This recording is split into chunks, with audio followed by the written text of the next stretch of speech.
এই যে popular celebrity, এটা কতটুকু এনজয় করেন? মিস ওয়ার্ল্ড ঘোষণা করার পরে এভরিলকে দেয়া হয়েছিল স্টেজে। স্কিন টোন নিয়ে আপনি কখনো কোনো ধরনের কোনো কোয়েশ্চেনের মুখোমুখি হয়েছেন? আমি অনেক দুধ চা খাই, তো অনেকে বলতো যে দুধ চা খেলে নাকি গায়ের রং হচ্ছে ডার্ক হয়ে যায়। অনেকে আবার ভাবে আমি খুব রাগী। দুই বাড়িতে ঝগড়া হচ্ছে, ওটাকে ইন্সপায়ার করার জন্য চুলায় গিয়ে লবণ পোড়া দিল, লবণ পোড়া দিলে আরো বাড়বে। মানে এটাকে তো টেক্কা দেওয়ার মতো আর কিছু করা পসিবল না। কার সাথে কাজ করাটা টাফ মনে হয়? মোশাররফ ভাইয়া, কারণ ওই যে বললাম আনপ্রেডিক্টেবল, এবং তার মাথা ভর্তি হচ্ছে জোকসের বিরাট ভান্ডার। পারিশ্রমিক নিয়ে কথা বলতে চাই, 10 লাখ প্লাস মান্থলি। পার্সোনাল লাইফে তো আমি কারো গার্লফ্রেন্ডই না, রোমান্টিসিজম নাই লাইফে, এর জন্য মুভিতে দেখতে ভালো লাগে। সো আমার লাইফে নাই কেন? থাকাটা স্বাভাবিক না? আমি হয়তো আপনি কখনো রিলেশনশিপে ছিলেন না কারোর সঙ্গে? না। কেন, এটা কি ধরনের? বাসায় থাকতে পছন্দ করি, গাছে পানি দেই, বিড়ালদের দেখাশোনা করি, ক্যাট ফুড ডগ ফুড এগুলো থাকে। সিনের মধ্যে কুকুর বিড়ালরা দৌড়ায় ঢুকে, তখন অনেকেই গালাগালি করে যে মানুষকে না খাওয়ায় কুকুর বিড়াল খাওয়াচ্ছেন। ক্ষুধার্ত মানুষের জন্য তো অনেক মানুষ আছে, আপনি আছেন স্পেশালি, কিন্তু ওরা তো কাউকে বলতে পারছে না, তো ওদের জন্য হয়তো আমি।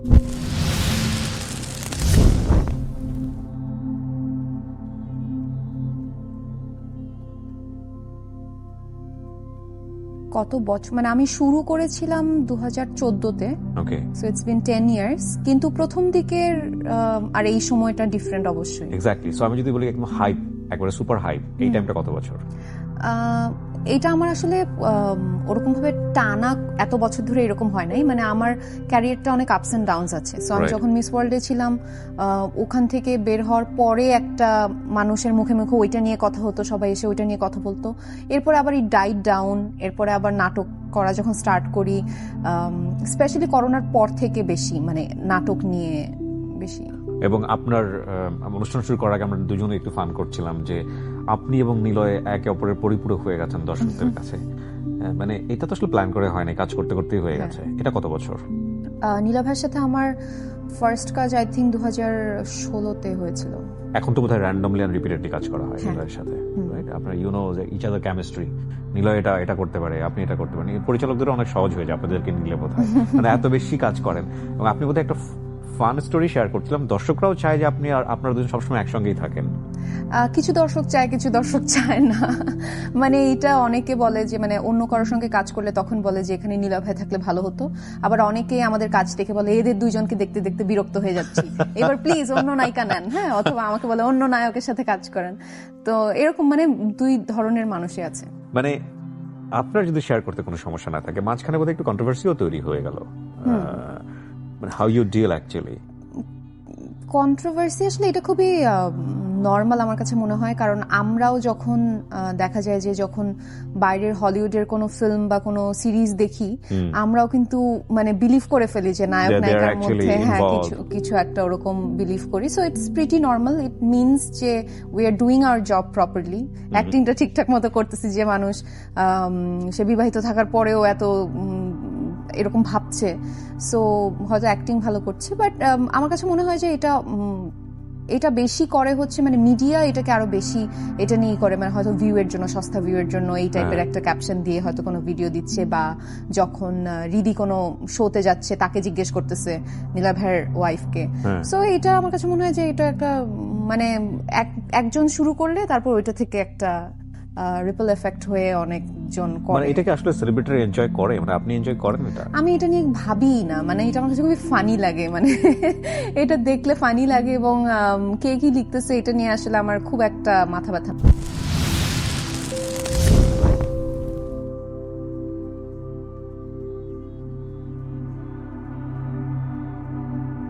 আমি একবারে পেছন থেকে শুরু করতে চাই। আপনার চাইল্ডহুড, বড় হয়ে ওঠা, কেমন পরিবার ছিল, ছোটবেলার কি মনে পড়ছে?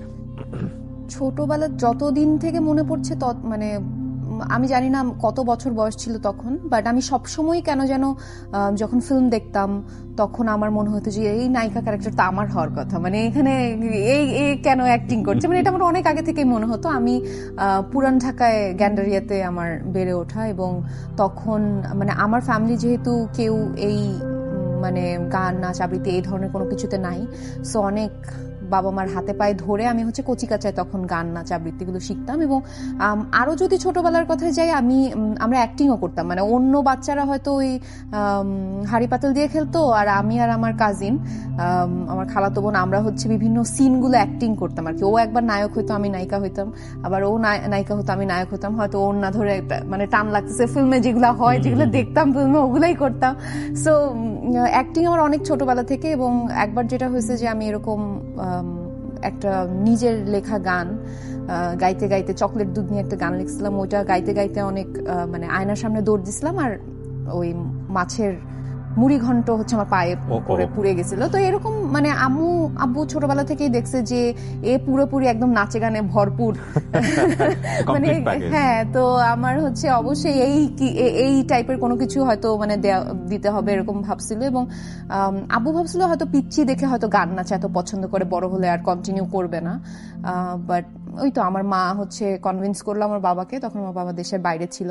তো আম্মু বলেছে যে একদম 24/7 আমি মেয়ের সঙ্গে থাকবো, ওর সেফটি আমার উপর, অ্যান্ড মানে শিখতে যেহেতু চাচ্ছে ওকে করতে দাও। তো একটা একটা করে একটু একটু করে স্টার্ট হয়। বিটিভিতে ওই বাচ্চারা যে দাঁড়ায় দলীয় সঙ্গীত করে, ওখান থেকে বিটিভিতে আস্তে আস্তে যাওয়া, এরপরে নাচ করতাম, বিটিভিতে নাচের প্রোগ্রাম থাকতো। তো তখন একজন বললো যে একটা ছোট্ট নাটিকা আছে, নায়িকার মেয়ের ক্যারেক্টার, করবে কিনা। তো তখন ওইটা করলাম, ওইটাতে একটু ভালো হয়েছে। তারপর শিশুত নাটকে আবার আমাকে কাস্টিং করলো। তো একটু একটু করে এইভাবে করে স্টার্ট হয়েছে আর কি। ফাইন। স্কিন টোন নিয়ে আপনি কখনো কোনো ধরনের কোনো কোশ্চেনের মুখোমুখি হয়েছেন? লাইক আমরা সবসময় পছন্দ করি বা দেখতে ইউজ টু থাকে না, সাদা ফর্সা, ফেয়ার, এবং মানুষের সৌন্দর্যকে ডিফাইন করে আমরা ফেয়ার দিয়ে, রাইট? সেই জায়গা থেকে আপনার কখনো মনে হয় নাই, বা আপনি কখনো কোনো কিছু ফেস করেছেন কিনা পুরো এন্টায়ার ক্যারিয়ারে?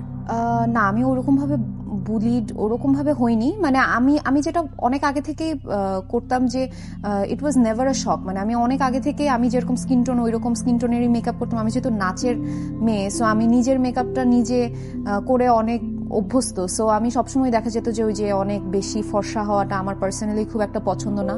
যদি না সেটা একদমই ক্যারেক্টার ওয়াইজ যদি দরকার না হয়, আমি ট্রাই করি যে আমার নর্মাল স্কিন টোনেই থাকা। সো ওইটা নিয়ে বুলি ইউজুয়ালি মানুষ করে যখন সবসময় ফর্সা দেখে, হঠাৎ করে একটা হয়তো ছবি দেখছে যে অ্যাকচুয়াল কালার একটু ডার্ক।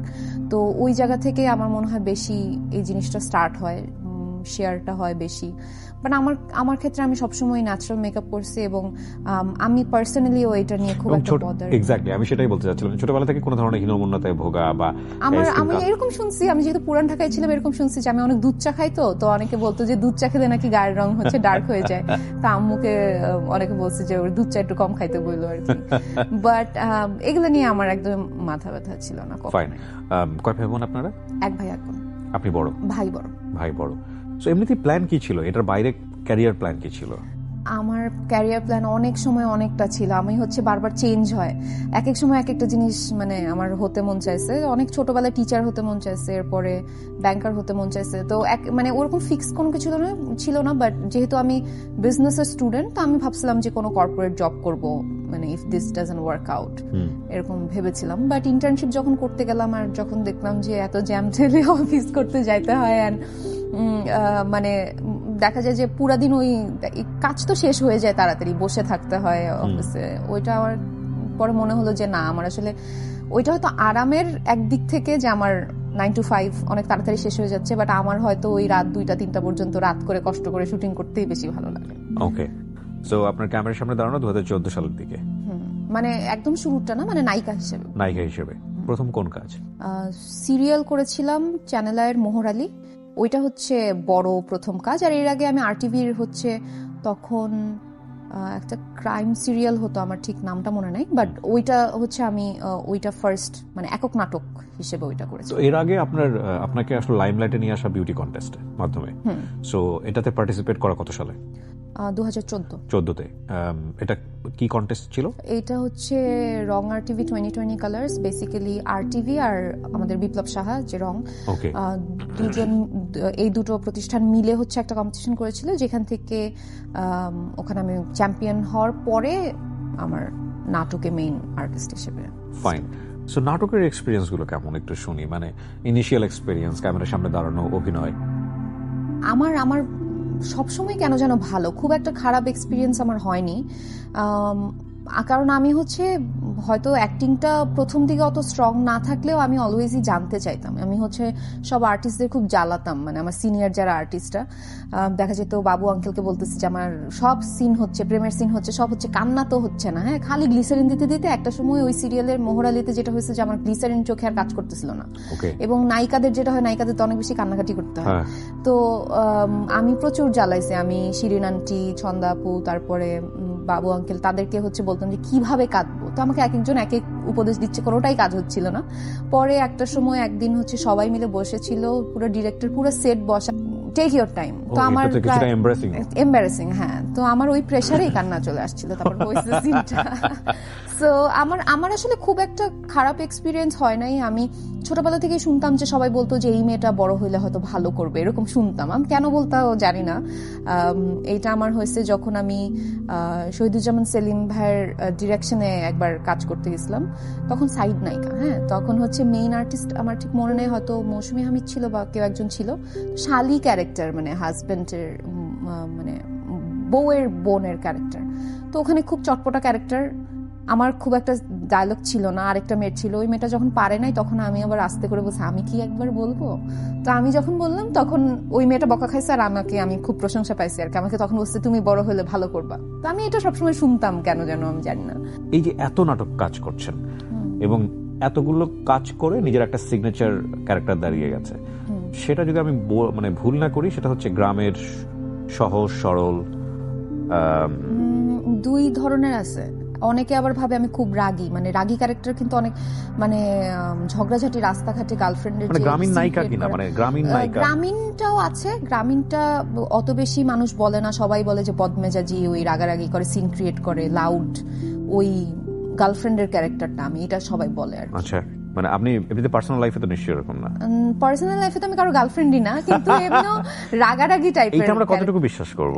এইটা এখন আমার কাছের মানুষরা পুরোপুরি বিশ্বাস করে যে এটা সম্ভব, বাট আমি হচ্ছে খুবই রাগারাগি একদমই করি না। রাগারাগি যখন দেখি যে হবে বাসায় হয়তো আব্বু আম্মুর সাথে, তখন আমি আস্তে করে ওখান থেকে হেঁটে চলে আসি, যেটার জন্য আমার মা আরো রেগে যায় যে তুমি শেষ করে দাও। হ্যাঁ হ্যাঁ, আমি আস্তে করে হেঁটে চলে আসি যে ঠান্ডা হও, তুমি তারপর কথা বলবো। মানে আপনার ভালোই লাগে না ওই সিচুয়েশনটা? ভালো লাগে না? অনেক সময় আমরা দেখি যে রাগারাগি হলে উই ডু এনজয়, লাইক দুজন মানুষ ঝগড়া করছে, আমার দেখতে ভালো লাগছে, ওকে ফাইন করো, সমস্যা কোথায়? অথবা একটু এই যে থাকে না গ্রামে যেটা হয় লবণ পোড়া দেয়, আপনারা তো বিভিন্ন রকমের ক্যারেক্টার করেন। দুই বাড়িতে ঝগড়া হচ্ছে, ওটাকে ইন্সপায়ার করার জন্য চুলায় গিয়ে লবণ পোড়া দিল, লবণ পোড়া দিলে আরো বাড়বে। আমাদের মানে জাতীয় ক্যারেক্টারটা কিছুটা কিন্তু এরকম, হ্যাঁ এনজয় করতে পছন্দ করি। তো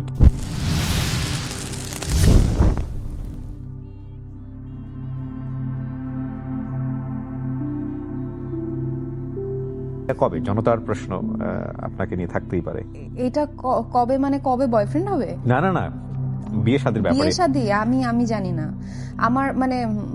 আমার কি লাইফে কোনো কিছু ওরকম প্ল্যান করে হয় নাই। মানে আমি অনেক বেশি প্ল্যান করতে পছন্দ করি, অর্গানাইজ থাকতে পছন্দ করি, কিন্তু শেষে ওইটা এক্সিকিউট হয় না। তো আমার এরকম সবকিছু অনেক আনএক্সপেক্টেড হয়। তো আমি জানি না, আমার ওরকম ভাবে কোনো প্ল্যান নাই। ওকে, এমনিতে কেমন ছেলে পছন্দ? কেমন ছেলে পছন্দ আসলে এইভাবে লিস্ট করে তো আসলে খুঁজলে ওভাবে হবে না। হয়তো যে মানুষটা রাইট পারসন, সে সামনে আসলে তাকে মানে বিশ্লেষণ করলেই। আমি একটা নাটকে দেখেছিলাম এরকম, যে ভালোবাসছি কাউকে এটা বুঝবো কি করে? তো বলে যে ভালো যে বেসেছো বা বাসছো, সেটার রিফ্লেক্ট হচ্ছে সামনে ওরকম কেউ আসবে এবং দেখবো মনের ভিতরে ঘন্টা বেজে যাবে। তো এটা দর্শক বুঝবে কি করে? কারণ যে অ্যাক্টর, তার মনের ভিতরে ঘন্টা বাজতেছে কিনা তো আমাদের বুঝতে হবে। তো আমরা বুঝলাম, আমাদেরকে টং টং করে ঘন্টার শব্দ বাজিয়ে শোনানো হলো স্ক্রিনে। তো আমি দর্শকদের বলতে চাই, যখন ওনার কাউকে না কাউকে ভালো লাগবে, আমরা এরকম শো করে টং টং করে ঘন্টা বাজিয়ে দিব এবং আপনারা বুঝতে পারবেন যে হিমির কাউকে না কাউকে।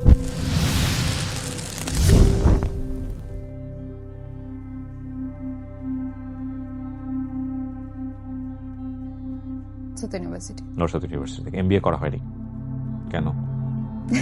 এখনো এই যে শুটিং করতেছি, বিদেশ চলে গেলে তো তারপর ওই এমবিএটা করে এমবিএ তো নরসাদ থেকে করা যায়, কিন্তু আমার কাছে মনে হয়েছে যে মানে হোয়াটস দ্য পয়েন্ট এখানে করে। মানে হ্যাঁ, জানার জন্য করা যায়, বাট যদি আমি কর্পোরেটে বা অন্য কোনো এইটা রিলেটেড কোনো কিছু করতাম, তাইলে হয়তো এখান থেকে করে হয়তো ওটা করতাম, বাট আমার কাছে খুব একটা প্রয়োজন মনে হয় নাই। ওকে, এই যে পপুলার সেলিব্রিটি এটা কতটুকু এনজয় করেন? আমার কাছে না খুব বেশি একটা মনে হয় না, মানে আমি জানি না কেন সবাই বলে যে আমি খুব পরিচিত। আসলে মনে হয় না আপনি কোথাও শপিং করতে যাচ্ছেন, না, সেটা- চারপাশ থেকে জড়ায় ধরলো বা হ্যাঁ, ক্রাউড তৈরি হলো। সেটা মনে হয়, কিন্তু মানে ওইটা না আমার মাথায় থাকে না। সো আমি দেখা যায় যে অনেক সময় আমার বান্ধবীকে নিয়ে পুরান ঢাকা ঘুরতে বের হয়ে গেছি, বা আম্মুকে নিয়ে কোথাও হয়তো নিউ মার্কেট চলে গেছি, হ্যাঁ নাটকের এই সেই কিনতে হবে, শপিং করতে হবে। তো এগুলার সময় পরে যে রেজিস্টার যে না এখানে তো অনেক ভিড় হয়ে যাচ্ছে। বা আমি যখন বরিশাল এবার শুটিং করতে গেছি, বা যখন আমরা দেশের বাইরেও গেছি, যখন প্রবাসী বাঙালিরা বা বেশি এই জিনিসটা ফেস করি হচ্ছে ঢাকার বাইরে আর দেশের বাইরে গেলে, এই জিনিসটা আমার মানে ওইটা মাথায় থাকে না। পরে গিয়ে এটা মনে হয় যে ও অনেক মানুষই তো চিনে আর কি। এটা খুব প্রত্যেকবারই আমি খুশি হয়ে যাই এবং সারপ্রাইজড হয়ে যাই কেন যেন।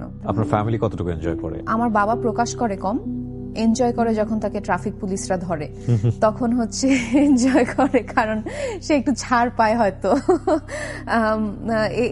এই জায়গা থেকে এনজয় করে। আর আমার মা খুব এনজয় করে এবং সে অ্যাপ্রিসিয়েটও করে, আমাকে ভার্বালি অনেক বলে যে এই কাজটা ভালো হয়েছে, ওইটা খারাপ হয়েছে, এরকম বলে।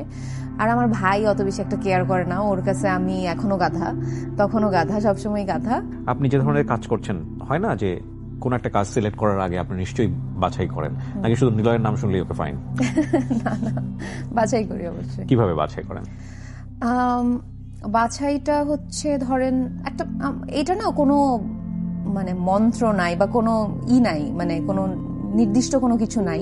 একটা স্ক্রিপ্ট যখন আপনি পড়বেন তখনই মানে সামহাও এটা ক্লিক করে, মানে এই জিনিসটা জমবে না বা এই জিনিসটা ভালো লাগছে না, একটু খাপছাড়া লাগছে, এটা পড়লেই বোঝা যায়।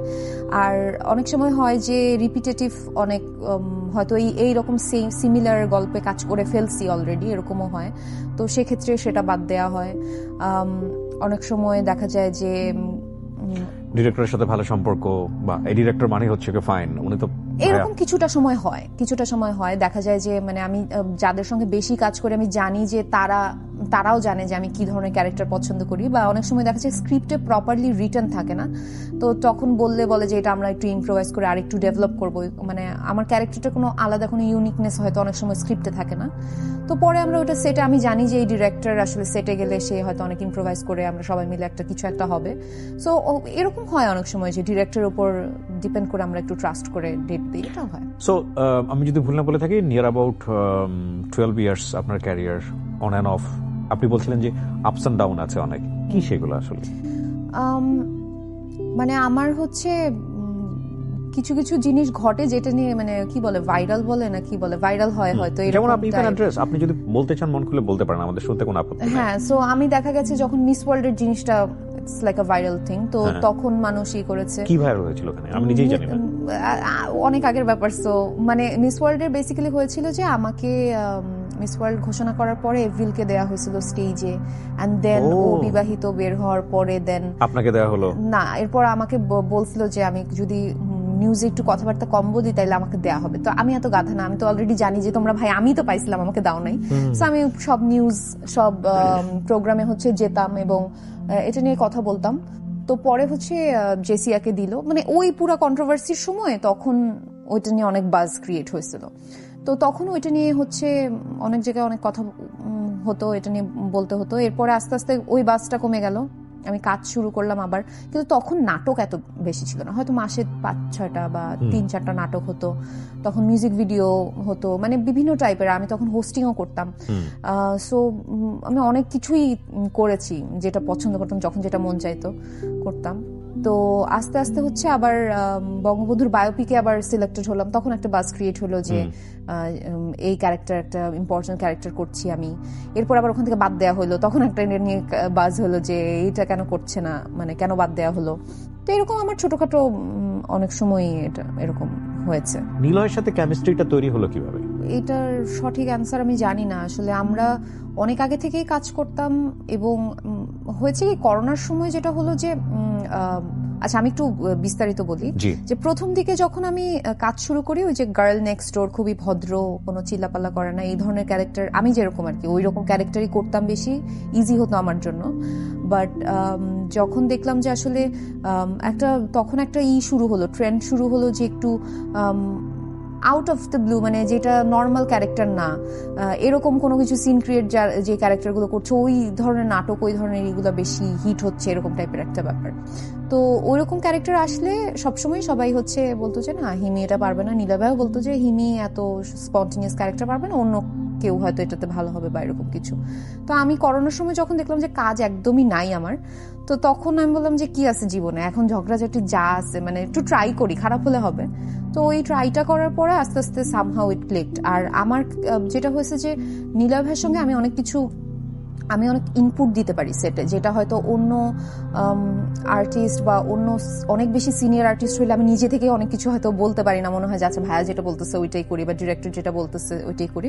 নীলা ভাইয়ের সঙ্গে ওই জিনিসটা আছে যে সে সবার কথাই শুনে, সেটা আমার ক্ষেত্রেও শুধু না, আমাদের সঙ্গে আরো যারা কাজ করে, যে জাভেদ গাজী, হানিফ পালোয়ান, আমাদের মাসুম আঙ্কেল অনেক বেশি আমাদের সঙ্গে কাজ করে, মাসুম বাসা। তো সবাই যখনই কোনো ইম্প্রোভাইজেশন দেয় আমরা হচ্ছে সবারটাই হচ্ছে এটা নিয়ে একটা চিন্তা হয়।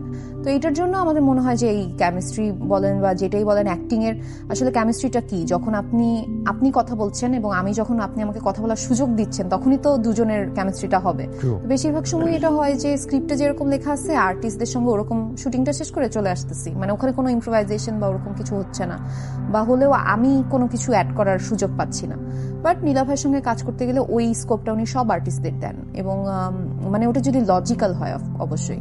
তো এটা আমি অন্য আর্টিস্টদের মধ্যেও দেখেছি যে আমাদের সঙ্গে যারা কাজ করে সবার ইনপুট আমরা ট্রাই করি অ্যাপ্লাই করার, এর জন্য হয়তো আরেকটু বেশি ব্যাপারটা কি বলে মানে কাস্টমাইজড হয়। I don't know.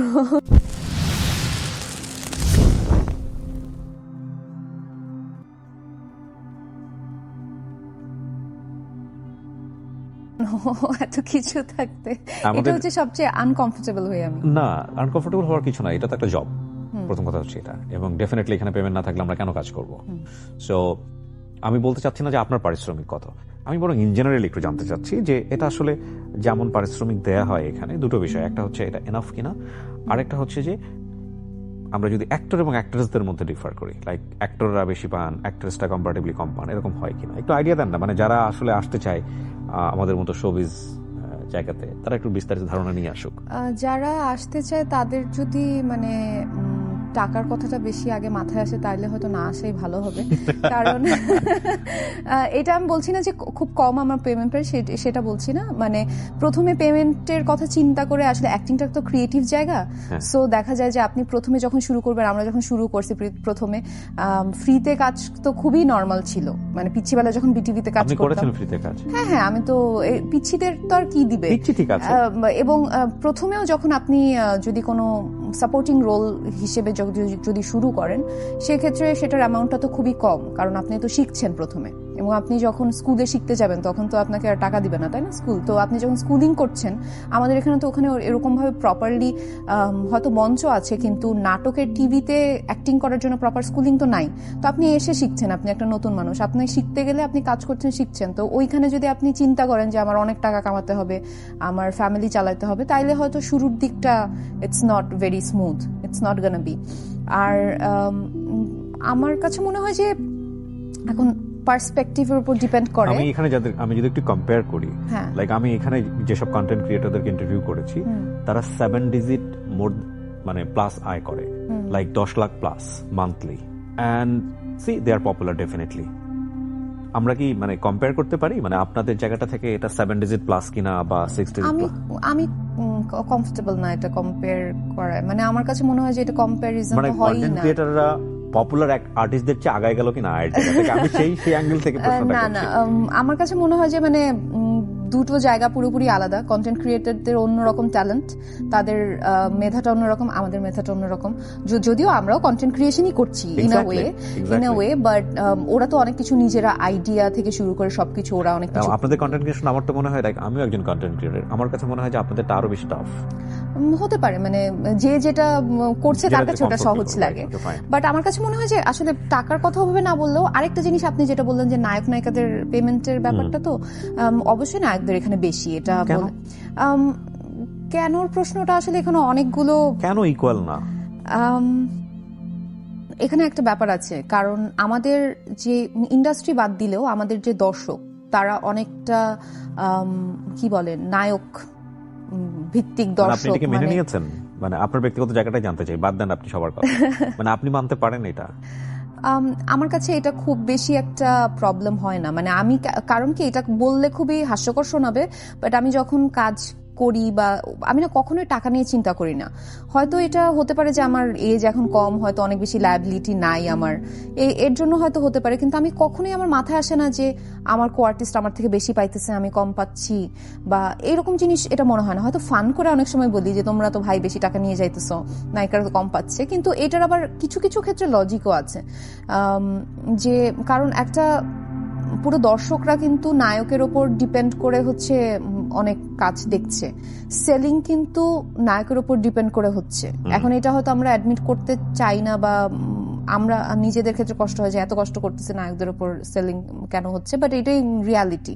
সো আমাদের যদি নায়িকাদের নারী প্রধান গল্প বলেন বা যেগুলো বলেন ওগুলো যদি আবার মানুষ ওরকম ভাবে দেখতো বা ওরকম হতো, তাইলে হচ্ছে হয়তো আমাদের ইটাও আরো বেশি হতো। মানে ইটস অল অ্যাবাউট ডিমান্ড, তো তাই না? ডিমান্ডের উপর ডিপেন্ড করে আপনি যদি ওরকম ডিমান্ড থাকে আপনাকে তো দিতে বাধ্য।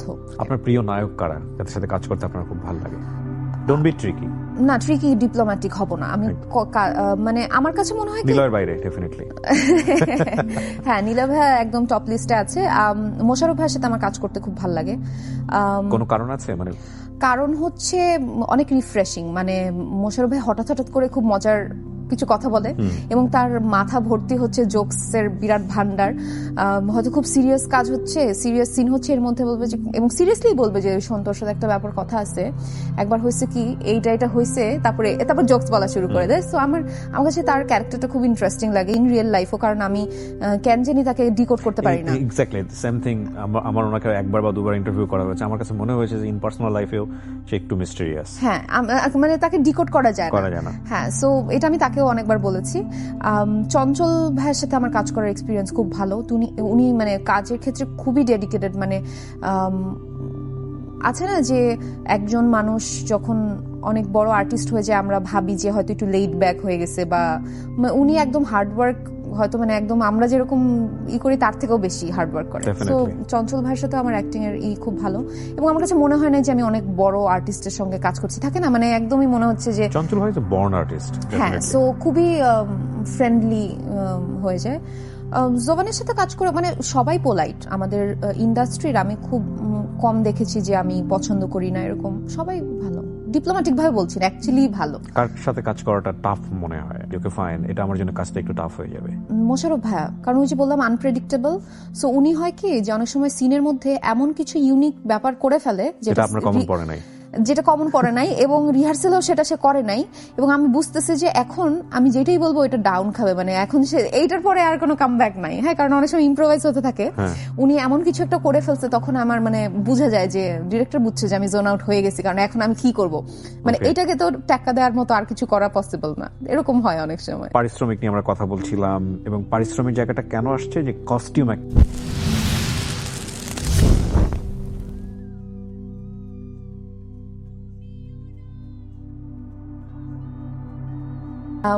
বাট আমি হচ্ছে ট্রাই করি যে হয়তো তিনটা কি চারটা নাটক পরে ওইটার না পড়ার, বা একটু গ্যাপ দিয়ে চেঞ্জ করে। আমাদের একটা জিনিস যেটা আমাদের প্রবলেম নাটকের ক্ষেত্রে, যে আমাদের তো নাটকের কস্টিউমটা দেয়া হয় না যেরকম টিভিসিতে হয় বা ফিল্মে হয়, একটা প্রপার কস্টিউম থাকে। নাটক না এত কম সময়ের মধ্যে এত ফাস্ট হয়, ওরা চাইলেও কস্টিউম ওটা ওভাবে করে ম্যানেজ করতে পারবে না। সো ওই জায়গা থেকে একটু প্রবলেম হয়, কারণ এই কষ্টটা আমাদের নিতে হয়, স্পেশালি আমার মাকে নিতে হয়, কারণ আমি তো শুটিং এ থাকি, একদিনের পরের দিন কি লাগবে ওইটা আবার মানে আমার মা হচ্ছে হয়তো শপিং করতেছে, কিনতেছে, বানাচ্ছে, এই প্যারাটা একটু হয়। আপনার নিশ্চয়ই এন্টারটেইনমেন্টের জন্য বিভিন্ন কন্টেন্ট দেখতে হয়, তো সেক্ষেত্রে দেশ এবং দেশের বাইরে কার কাজগুলো ভালো লাগে, বা রিসেন্টলি যেটা দেখেছেন বা যেটা আপনাকে ইনফ্লুয়েন্স করে, অন্য কারো অভিনয়? আমার ওরকম গড় বাঁধা কোনো নাই। আমার বেশিরভাগ সিরিজ বা মুভি দেখা হয় হচ্ছে আমার ভাইয়ের সাজেশনে, মানে ও হচ্ছে দেখে আমাকে বলে যে এইটা দেখা উচিত, ওই সাজেশনে বেশি, কারণ সময় বেশি পাই না, তো ও আমাকে টেক্সট করে অলওয়েজ যে এই মুভির নাম বলে যে এটা ভালো, বা আমরা সারাক্ষণ এটা নিয়েই কথা বলি। সিরিজ আর পপ মিউজিক আমরা হচ্ছে দুজনই অনেক ফিমেল আর্টিস্টদের গান শুনি, আমাদের শেয়ার প্লে লিস্ট আছে, মানে গান নিয়ে খুব আমাদের বেশি কথা হয় বেশি, তো ওই সাজেশন থেকে বেশি দেখা হয়। আর এমনি লাস্ট আমার মনে হয় যে কাজের মধ্যে আমি ব্রিজারটন দেখেছিলাম, ওটা ভালো লাগছে। মানে আমার হচ্ছে সবসময় গতানুগতিক রিয়েল স্টোরির থেকে একটু ফ্যান্টাসি স্টোরিজ বা একটু রমকম ভালো লাগে।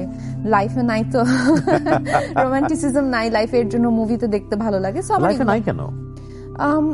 It's a big question. থাকাটা স্বাভাবিক না? আমি হয়তো মানে আমার কন্টেন্ট রোমান্টিক দেখতে ভালো লাগতো মনে হয়, আমি ওরকম না। না, এমন না যে দুয়ারে এসে ধাক্কা দিয়েছে কেউ, ঘরে আসেনি, এরকম ধাক্কা তো নিশ্চয়ই দিয়েছে কেউ জীবনে। এখন মানে এগুলা হয় হচ্ছে সব আমি সবকিছু হচ্ছে ফেসবুকের পেজের ইনবক্স আর ইনস্টাগ্রাম ডিএমস পাই। আমার যেটা হয় যে মানে আমি তো বাসা থেকে কাজ করি, আমার বাবা হচ্ছে ড্রপ করে দিয়ে আসে, আবার বাসায় আসি। You never had any relationship in your life? আমি খুবই সহজ একটা প্রশ্ন করেছি, এত ট্রিকি মানে কনফিউজ হওয়ার তো কোনো কারণ নেই, সবার লাইফেই থাকে। না, ওরকম ভাবে নাই, কখনোই ছিল না। মানে এমনি ভালো লাগছে দেখে, বাট তো খুবই ন্যাচারাল। বাট আপনি কখনো রিলেশনশিপে ছিলেন না কারোর সঙ্গে? না। কেন, এটা কি ধরনের হোস্ট? যখন আমার কিছু বলার নাই, এটা আমার দর্শকরাই বুঝে নেবে। না, আমি আসলে কিছু বল।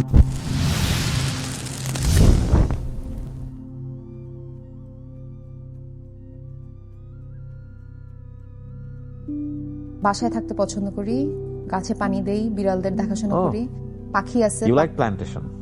হ্যাঁ, মানে আমার মা বেশি পছন্দ করে, আমার কাজ খুব একটা না, মানে একটু গাছে পানি টানি দেয়া এটাই। বাট আমার আমি কেন যেন খুব বাসায় থাকতে পছন্দ করি, মানে শুয়ে বসে আম্মুর সাথে সন্ধ্যায় হয়তো হাঁটতে বের হলাম।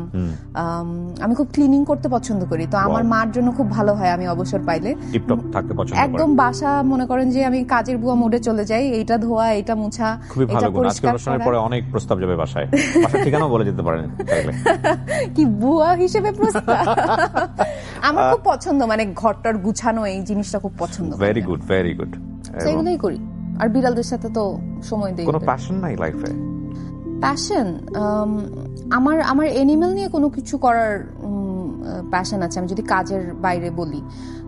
আমার বেশিরভাগ সময় ওদের সাথেই কাটে। দেখা যায় মাঝে মাঝে মানুষ বিরক্ত হয়ে যায়, আমার শুটিং এর মানুষরা বিরক্ত হয়ে যায়, কারণ সিনের মধ্যে কুকুর বিড়ালরা দৌড়ায় ঢুকে পড়ে আমাকে দেখে, এবং ওরাও আই থিঙ্ক সামহাউ বোঝে। হ্যাঁ, সো আমি এই জিনিসটা পছন্দ করি করতে। আমার ব্যাগে অলওয়েজই ওষুধপত্র, Viodin, cat food, dog food এগুলো থাকে। সো এগুলো নিয়েই আমি ঘুরি, এবং অনেক সময় দেখা যায় যে কুকুরদের ধরে ক্লিন টিন করে দিচ্ছি, তো এটা অনেকে বলে আল্লাহ অনেক রোগ বালাই হয়ে যাবে, কেন এই করতে, যে হাতটা ধুয়ে ফেলবো, কোনো সমস্যা নেই। বাট আমি এটা খুব এনজয় করি। দেখা যায় যে রুটি টুটি কিনে, মানে আমি জানি কোন কোন হাউসে কে কে আছে, ওদের স্পেশাল নাম আছে, এবং ওরাও আমি গেলেই সামহাউ চিনে, গাড়িটা ঢুকার সাথে সাথেই চিনে। সো ওদের জন্য হচ্ছে একটা, মানে আমি এক্সাইটেড থাকি এর জন্য। পুবাইল শুটিং হলে ক্যাসপার আছে, চামেলি। কখনো বাইট হিট করেনি, ইনজুর হন নাই? না। Beautiful, beautiful. নিঃসন্দেহে ভালো একটা চিন্তা, এবং আমি চাই আপনি আপনার অবসর সময়টা বেশি ওখানে দেন, এটা নিয়ে আরো বেশি কিছু করে চিন্তা করেন। ওদের জন্য আসলে এই শহরে ওরা থাকে, এবং ওরাও তো আসলে জীব, ওদের নিয়েও আমাদের চিন্তা করা উচিত। আমরা সামহাওদেরকে নিয়ে চিন্তা করি না। যারা চিন্তা করেন তাদেরকে অবশ্যই অ্যাপ্রিশিয়েট করা উচিত। হিমি অনেক বড় একটা ভালো কাজ নিঃসন্দেহে। আপনার পেজের ফলোয়ার অনেক, আমি দেখলাম একটু আগে, প্রায় 2.5 মিলিয়ন বা তারও বেশি কাছাকাছি এরকম। এত বড় একটা ক্রাউড, কখনো চিন্তা হয়নি যে নিজে থেকে কিছু কন্টেন্ট ক্রিয়েশন করা বা কিছু চিন্তা ভাবনা করা? অনেক ফ্যান্স আছে দেখে না, আমি অনেক আগেই আমি ছোটখাটো কিন্তু ভিডিওস নিজে নিজে বানাই দিচ্ছি, এখন দেখতে হবে না আপনার। কিন্তু আমি আমার মাঝখান দিয়ে আমি ছোটবেলা থেকে আমি খুব ইউটিউব দেখতাম, ইউটিউবার্সদের দেখতাম, এবং লাইফস্টাইল ব্লগস খুব দেখতাম। তো ওইটা দেখতে দেখতে আমি মাঝখানে বেশ কয়েকটা এরকম যখন সময় পাইছি ব্লগস। 2.7 মিলিয়ন, একজন মাত্র ফলোইং, মানে কাকে ফলো করছেন আপনি? এটা হচ্ছে আমার বিড়াল আর কুকুরদের পেজ।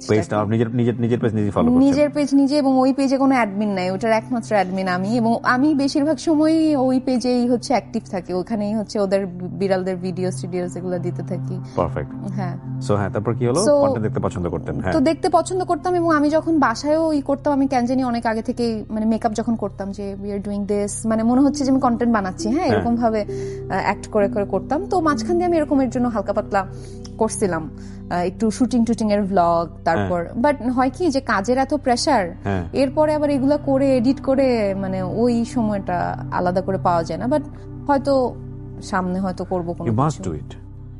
দেন আপনি ডিফার করতে পারবেন যে আসলে আমি আপনি যদি পয়সা ছাড়া কাজ করতে চান, এটা তো আপনার ব্যাপার, কোনো সমস্যা নাই। বাট আর্নিং এর জায়গাটা যদি আপনার কম্পেয়ার করতে হয়, তাহলে আমি আপনাকে অবশ্যই বলবো না, জাত আর্টিস্ট যেটাকে বলে সেটা হয়ে ওঠেন। সেটা আপনি আপনার মধ্যে ছাপ আছে নিঃসন্দেহে, এবং আপনি সে ধরনের কাজ করছেন। কিন্তু ডেফিনেটলি কন্টেন্ট ক্রিয়েশনে যদি একটুও ন্যাক থাকে, আমি অনুষ্ঠানের বিষয়ে সবাইকে ইন্সপায়ার করা উচিত। আর আপনার যেহেতু এত বড় একটা ক্রাউড, হ্যাঁ, এবং অবশ্যই আপনার এটাকে কাজে লাগানো উচিত, ডেফিনেটলি কাজে লাগানো উচিত। হিমের এই ছবিটা খুব সুন্দর যায়, আপনারা যদি পারেন জুম করে দেখাতে পারেন। আমার এরকম ছবি ভরা পেজে। হ্যাঁ, বিড়াল এটা কি আপনার নিজের? না, আমি এটাকে রেস্কিউ করেছিলাম, রেস্কিউ করে অ্যাডপশনে দিয়েছিলাম। ও এখন তিনটা বেবির মা হয়েছে রিসেন্টলি। আপনি খোঁজ খবরও রাখি আমি। এবং আমি ওই যে আমরা যখন পার্কে টার্কে শুটিং করতে যাই, ওখানে কোনো হেল্পলেস কিটেন থাকলে ওইটাকে হাতে ধরে নিয়ে চলে আসি, তারপর মেকআপ রুমে রেখে তারপর পোস্ট করতে থাকি, মানুষ খুঁজতে থাকি যে কাকে দেয়া যায়। সো এরকম মানে ছেলেদের মধ্যে যার এইসব প্রবণতা আছে, মানে যদি এরকম থাকে আর কি, মানে ওর মতো নখার না, এরকম হয়েছে। আমি একবার এরকম হয়েছে যে আমরা এত ছোট একটা মানে একদিনের বেবি পেয়েছিলাম শুটিং করতে করতে ড্রেনের পাশে। তো ওইটাকে পরে হচ্ছে আমি ফেসবুকে পোস্ট করার পর একটা ভাইয়া উনি হচ্ছে ওকে নিয়ে যায় এবং ওকে হ্যান্ড ফিট করে 3 মাস যখন ওর বয়স হতো তখন ওকে অ্যাডপশনে দেয়। তো ওই ইনিশিয়াল পুশটা মানে ওই জায়গা থেকে রেস্কিউটা হয়তো আমি করতে পারি, আমি হয়তো বাসায় ওকে নিয়ে দেখাশোনাটা করতে পারি না, কিন্তু আমার কাছে মনে হয় যে ওইটাও তো ইম্পর্টেন্ট। মানে কেউ না কেউ যদি এই পোস্টটা করে, এই কাজটা করে, তাইলেও তো একটা ভালো ফ্যামিলি পায় ওরা। আমাদের সোশ্যাল মিডিয়াতে এত বেশি নেগেটিভিটি চর্চা হয়, এটা আপনারা ভালো জানেন। মানে একটু এদিক ওদিক হলেই ছিলে ফেলা হয়। এবং এটা কিন্তু আমিও এই জায়গাটা নিয়ে ফেস করেছি যে আমি যখন কুকুর বিড়ালদের খাওয়াচ্ছি, এটার ভিডিও দেই পেজে, তখন অনেকেই গালাগালি করে যে মানুষকে না খাওয়ায় কুকুর বিড়াল খাওয়াচ্ছেন, কত ক্ষুধার্ত মানুষ আছে। তো আমি তখন একটা কথাই বলি যে ক্ষুধার্ত মানুষের জন্য তো অনেক মানুষ আছে, আপনি আছেন স্পেশালি, কিন্তু ওরা তো কাউকে বলতে পারছে না, তো ওদের জন্য হয়তো আমি থাকি। সামহাও আমাদের ভালো কাজগুলোর অ্যাপ্রিসিয়েশন খুব কম এবং নেগেটিভিটির চর্চাটা অনেক বেশি। এটার কারণটা হতে পারে যে আমরা জাতিগতভাবে নেগেটিভ জিনিসগুলো নিয়ে খোঁজাতে পছন্দ করি অনেক বেশি। না, আর আমার মনে হয় যে এটা ইনসিকিউরিটি থেকেই বেশি হয়। একদম এগ্রিড। এটার পেছনের প্রধানতম কারণ হচ্ছে ছোটবেলাটা আমাদের। কারণ আপনি জীবনে ক্লাসে সেকেন্ড হয়েছেন, আপনার পাড়ার প্রতিবেশী হয়তো বা আপনার মায়ের পরিচিত কেউ একজন হয়তো ফার্স্ট হয়েছে, তো আপনার মা বা আমার মা বলতো যা ওর পা ধুয়ে পানি খেয়ে। এই যে পা ধুয়ে পানি খাওয়া শৈশব, এটা আসলে প্রচুর ইনসিকিউরিটি গ্রো করেছে আমাদের মধ্যে। সামহাও কেউ যদি এগিয়ে যায়, আমরা চিন্তা করি ও এগিয়ে গেছে সেটা সমস্যা না, আমার বাসায় গেলে কি হবে, কারণ ওরা এগিয়ে যাওয়ার কারণে, যে কারণে এই জিনিসগুলো হয়। সময়টা চলে গেল হিমি।